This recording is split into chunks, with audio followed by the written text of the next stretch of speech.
think of advocates of heritage being little old ladies in tennis shoes. That isn't the case now. In this watershed area, a drop of rain falls and ultimately ends up in the Fraser River. I think we're going to start to see people moving in from elsewhere.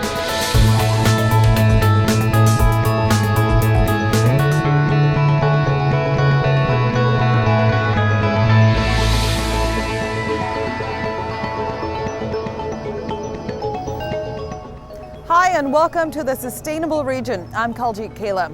Today we're south of the Fraser looking at some of the different ways our region is meeting the challenge of sustainability. When we talk about sustainability, we usually mean urban infrastructure, green energy, or reducing our environmental footprint.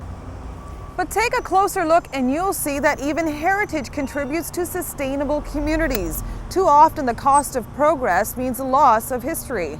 But that's not the case in the township of Langley, where a group of dedicated volunteers are working with the township to preserve Langley's past.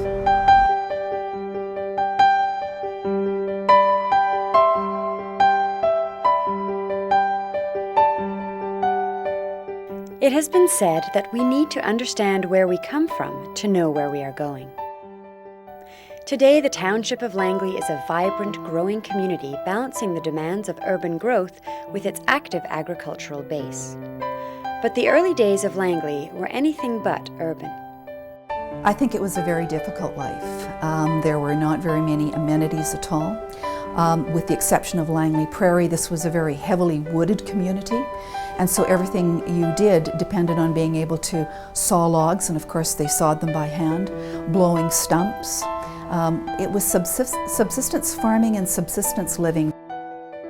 In 1873, the municipality of Langley was formed, and the history of the township of Langley officially began.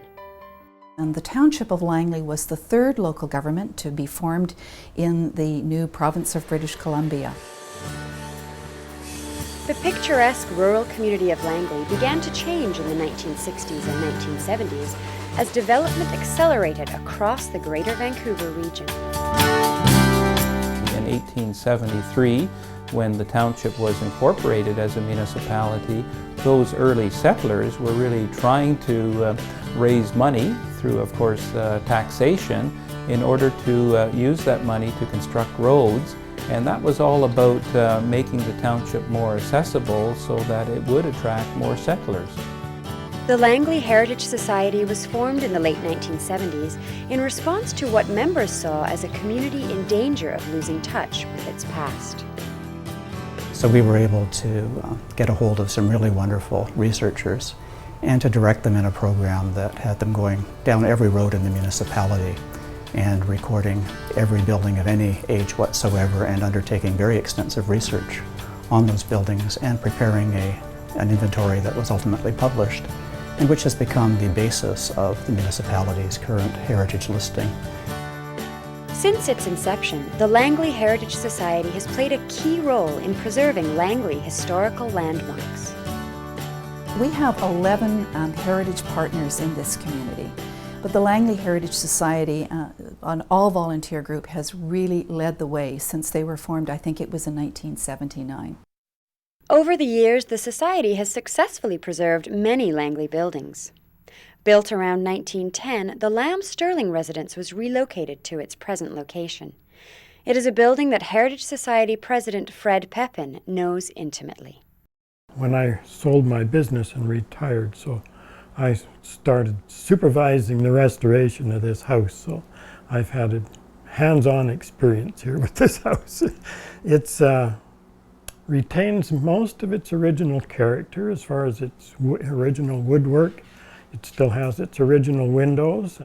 This is a very typical farm home. It isn't luxurious, but it's comfortable. You feel comfortable in the house. It has a warm feeling to it. And it's certainly worth preserving. The lifeblood of organizations such as the Langley Heritage Society are its members.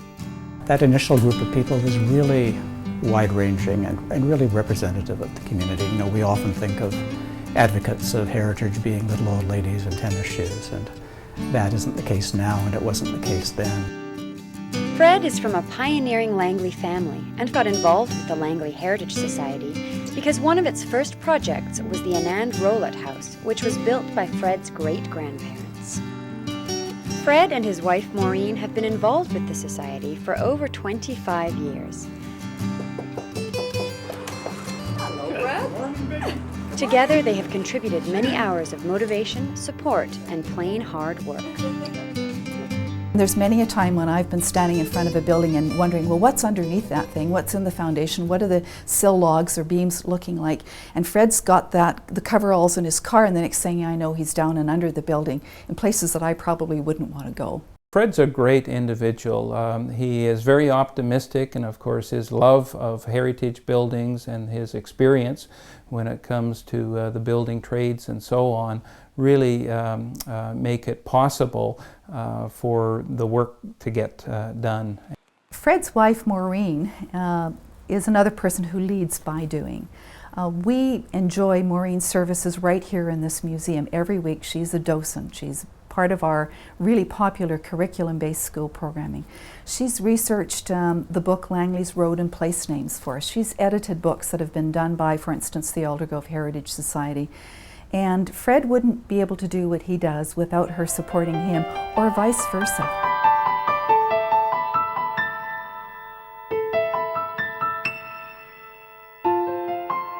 If we know where we come from, we know where we are going.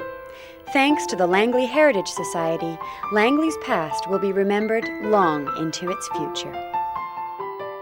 It's having those authentic heritage resources that speak to us about the community's past, who the original people were here, and what their priorities were, what they were involved in, what they contributed to the community. All of that helps to give us a sense of place and a sense of community identity.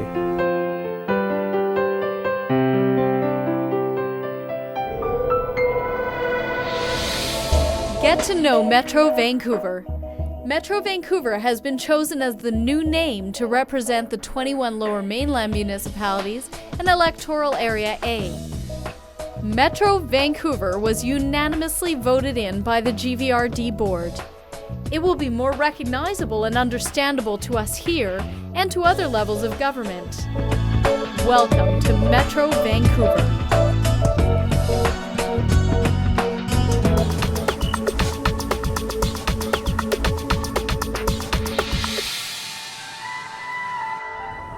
Welcome back to the Sustainable Region. Greater Vancouver is famous, even infamous, for its wet weather. The rain seems to be holding off today, but I've got my umbrella close by just in case. Rainfall and urban runoff are collected in storm drains on our streets. These drains lead directly to local streams, lakes, and ocean, where storm water and anything in it are released. Even everyday chores like washing your car can harm fish and animal habitat. Coming up next, what you can do to protect our local waterways.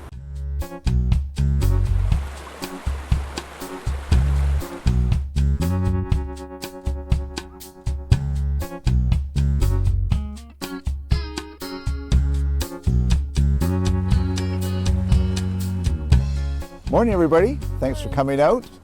We're going to be marking storm drains. We're going to be painting fish by the storm drains. Anybody know why we're going to paint some fish along the storm drains? To make sure that anything that's going down the storm drains goes into the creek and that people know it's going into the creek. Well, on an annual basis in the Greater Vancouver region, we have about 1,200 millimeters of rain. So if that was all standing on the ground at one time, it would be about chest high for most people. We have in excess of 100 urban watersheds in the region that absorb that water and through our local creeks and waterways transfer it to the larger rivers and into the ocean. And it's not even being so concerned about having things poured directly into the storm drain.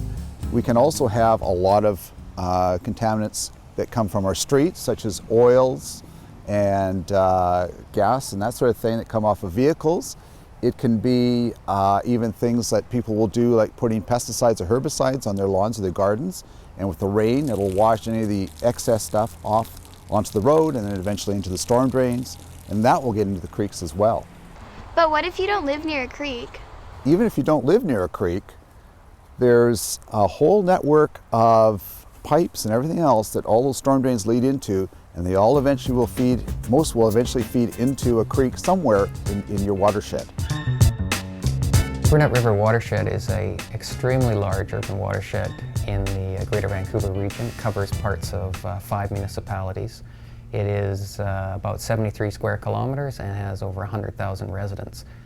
One of the features about the watershed is that no matter where in this entire watershed area a drop of rain falls, it ultimately ends up at this one point into the Fraser River. We're in a watershed today, and we're beside Stony Creek. And Stony Creek, it has a number of tributaries that flow into it. And Stony Creek in turn flows into the Burnett River. And the Burnett River then flows into the Fraser River, which eventually flows into the ocean. But I thought the water got cleaned before it went to the ocean. When you get all the storm drains that you find along our streets, anything that goes into there, in most cases those drains are going to lead to the streams, and it's not treated at all. It just goes as it comes off the streets, right into the drains and into the streams. GVRD does a range of testing, could be classified into physical type testing, chemical type testing, and biological type testing. And physical types of things are like measuring just flow and how turbid the water is and temperature. And chemical would be various chemistry type tests, including things like nutrients or oil and grease. And the biology we do actually on the creeks themselves that receive the stormwater, and we're looking at the insects and all sorts of other benthic invertebrates is what we call, that live in amongst the rocks and in the sediment in the creeks. Urban waterways support a great variety of species. They are habitat for fish, for birds. They are wildlife corridors for larger animals. And we as a region consider that to be of great importance.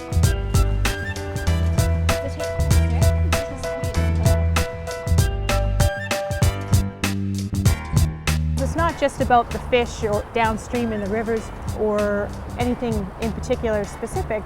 It's how the whole thing goes together, because if you affect the invertebrates up here, you're eventually going to affect fish and higher organisms, and eventually has an impact on our more day-to-day lives.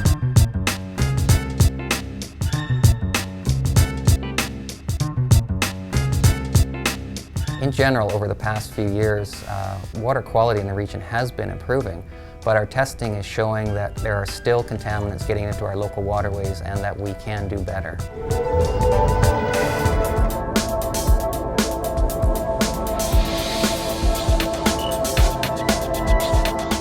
Welcome back to the Sustainable Region. Town centres help us meet the challenge of sustainability by enabling people to live closer to school, work, services, and transportation options.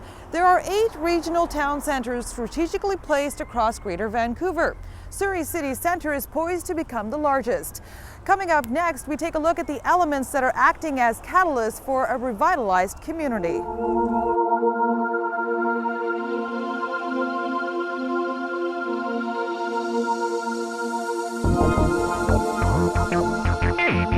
Surrey City Centre is bordered on the west by 132nd Street, on the east by 140th Street, on the north 112th Avenue, and on the south about 94th Avenue. King George Highway basically bisects City Centre. Good town centres are greater than the sums of their parts. The building blocks of town centres are the same across the region. Transportation, housing, retail, jobs, all need to come together in such a way that you have a vibrant area that draws people. We looked at a whole variety of sites and shortlisted 3 sites in this area, and ended up choosing this site for reasons such as the transportation was really key for us. Currently our largest draw of students is in fact from Vancouver, and second is Surrey, but about 40% of our students right now come from south of the Fraser.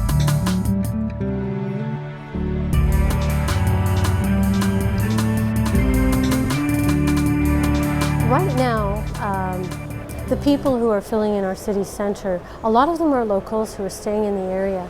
I think we're going to start to see people moving in from elsewhere just because there's so many developments under application right now. The Surrey Town Centre is an area that has had its challenges. The early promise of rapid transit did not translate into development.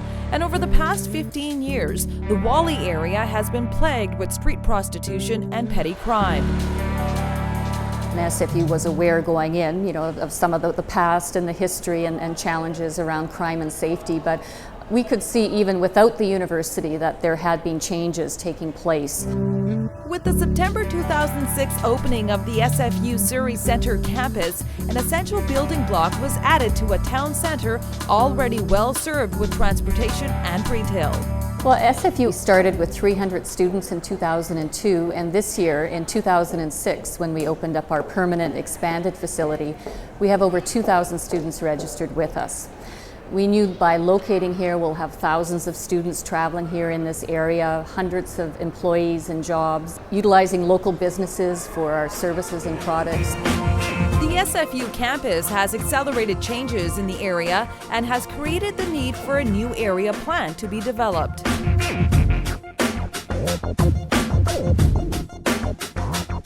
That plan called for 3 basic nodes around the 3 SkyTrain stations. The northern node was going to be more of a residential node. The central node was going to be more civic facilities and office, and the southern node was going to be more along the line of office, residential, and more like a convention facility. A lot of things have changed over the last 15 years. We've got the Central City Tower, which is 94,000 square meters of office space. So that's generated a lot of energy in the area as well. Development applications that are currently under review, there's over 40 of them, and that represents close to 5,000 units. It's really time to re-examine the plan and see if it still holds true for the next 20 years. An ideas fair held in the Central City Mall was one way for the city to get input from local citizens about the future direction their town centre could take. Well, one of the key components of this plan is improved transit. So transit with BRT, better local services, using more with the SkyTrain. The Ideas Fair, which is on November 18th, 2006, we've attracted a lot of people coming with different concerns. We have developers showing up, just looking to see what their opportunities might be. We've got a lot of local residents showing up to talk about traffic, bicycle paths, the types of amenities they want to see in the area, safety on the streets and urban design. Focus groups were also held on the SFU campus to help identify areas of concern and gather creative ideas for the future from citizens. It's about 6.5 square kilometers. It's a big area.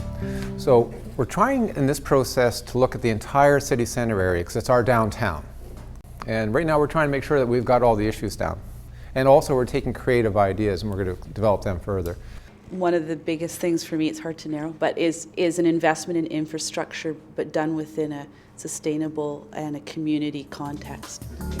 The basic building blocks of a successful town centre are in place. Surrey Centre is a transportation hub with a large anchor institution in the form of SFU.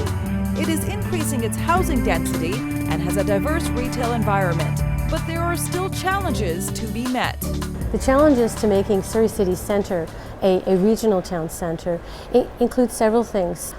There's a lot of smaller parcels that need to be assembled in order to, create a higher density development.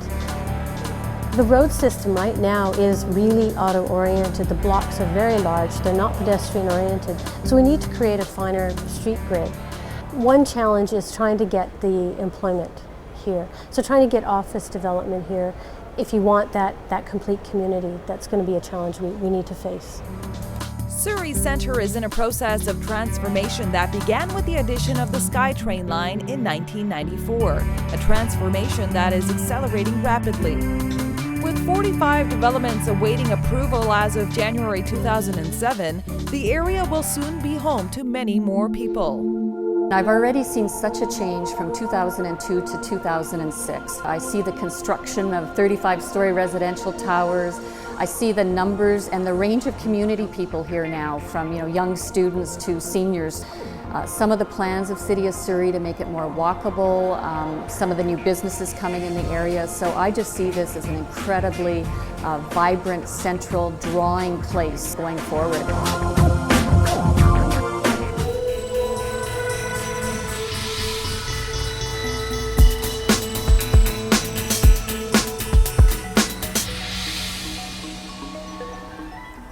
Welcome back to the Sustainable Region as we explore how we are meeting the challenge of sustainability in Greater Vancouver south of the Fraser. The social, economic, and environmental aspects of sustainability are all equally important. The challenge is maintaining that delicate balance. By air, truck, and rail, Greater Vancouver is a major network in international trade, accounting for 75,000 jobs and $10 billion in business. However, population growth and the expansion of port and rail traffic are increasing congestion and slowing down the movement of goods. The township of Langley is experiencing this dilemma firsthand. 5 major railway crossings are causing gridlock and safety concerns for Langley citizens.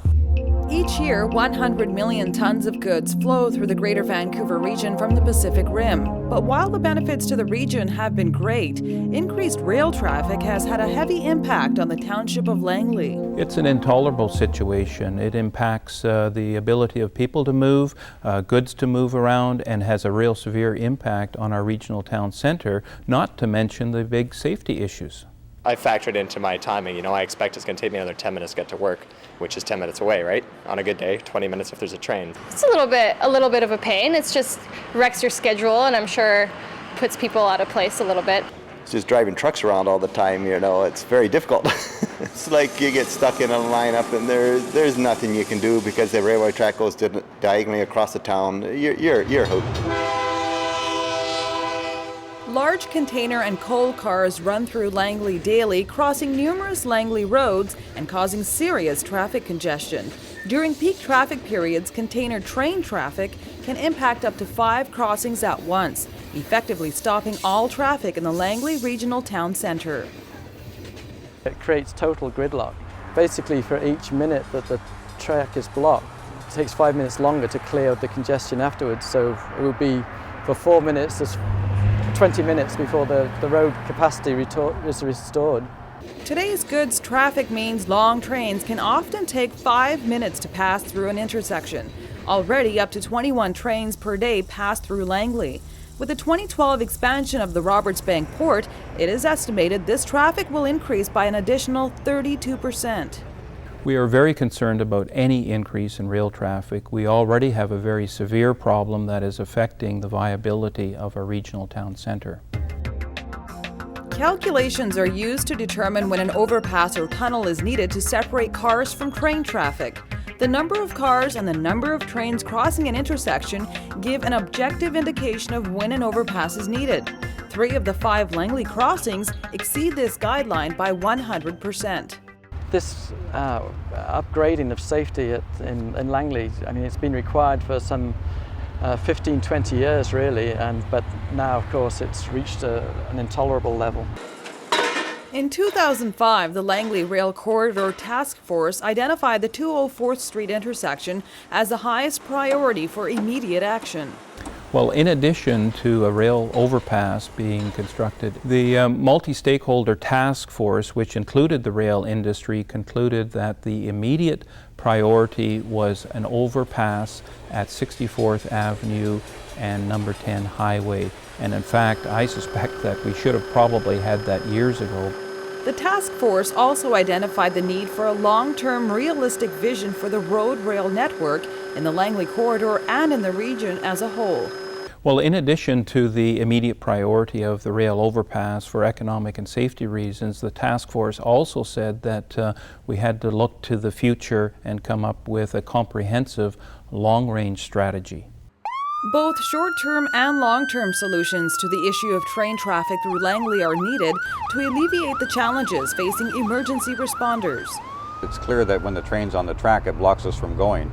But what's left over after the train passes through the intersection and the traffic gridlock poses as much problem to us as what the train itself does. Well, it could be actually fatal if an officer that is fighting for his or her life does not get cover in time. If we have trains, heavy mode of transportation meeting with a lighter mode of transportation, a vehicle or commercial vehicle, the person in the car or truck is always going to lose. The Langley Regional Town Centre is a centre of commerce and industry. It is BC's second largest retail centre and offers a diverse range of housing options for its rapidly growing population. Reducing congestion due to train traffic benefits business and residents. Reducing idling times benefits the environment. Our town centre benefits not only Langley but the entire region. Outside of Vancouver, it's the largest retail centre. It's very healthy, very vibrant, it's continuing to grow, and we want to make sure that rail traffic doesn't have a detrimental impact on the future viability of our regional town centre. The challenge of rail traffic through Langley requires an approach that recognizes that business as usual is no longer an option. It requires short and long-term solutions that balance the needs of the communities most affected with the demands of the region's economic prosperity. We recognize the important gateway role that the ports play when it comes to the economy of British Columbia and the country as a whole. But we want to make sure that Langley doesn't shoulder an unfair burden when it comes to our economic future. We need to all work together on the immediate priority of an overpass and also the long-term strategy for our mutual economic futures.